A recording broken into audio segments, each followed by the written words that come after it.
Bonjour à tous. Petite histoire intitulée « Sillage mortel ». Chapitre 2 – L'ordre implacable. Le lendemain, le petit groupe de survivants fut convoqué pour témoigner.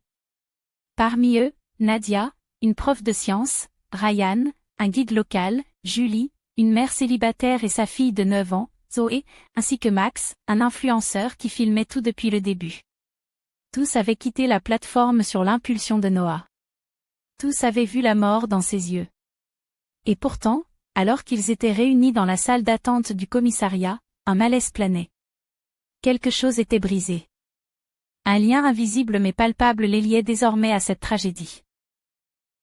Pendant l'entretien, Ryan reçut un appel de son collègue. Il décrocha à contre-cœur. Max n'est pas revenu à l'hôtel hier soir. Le silence tomba comme un coup près. Lina fronça les sourcils, il disait qu'il voulait faire un vlog sur l'accident, peut-être qu'il est retourné là-bas? Noah se leva brusquement. On doit le retrouver. Maintenant. Mais il était déjà trop tard. À l'entrée du site, les secours retrouvèrent son drone écrasé, et son corps disloqué plusieurs mètres plus bas, suspendu entre deux arbres, le harnais de sécurité noué autour du cou. La vidéo s'était arrêtée sur un dernier mot qu'il avait chuchoté, « Elle arrive ». Noah se replia sur lui-même, les mains sur la tête. Il comprenait. Ce n'était pas un hasard. La mort les reprenait dans l'ordre.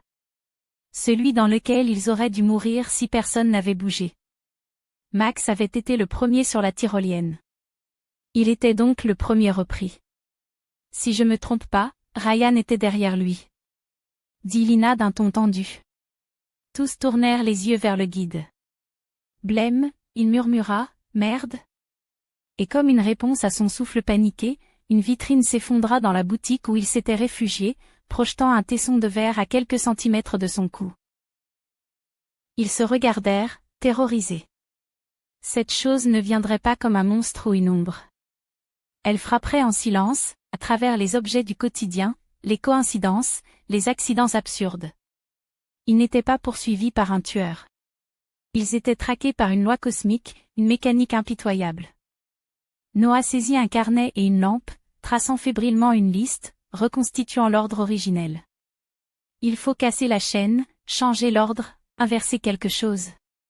Mais déjà, la météo annonçait une crue soudaine dans les gorges que Ryan devait traverser ce soir.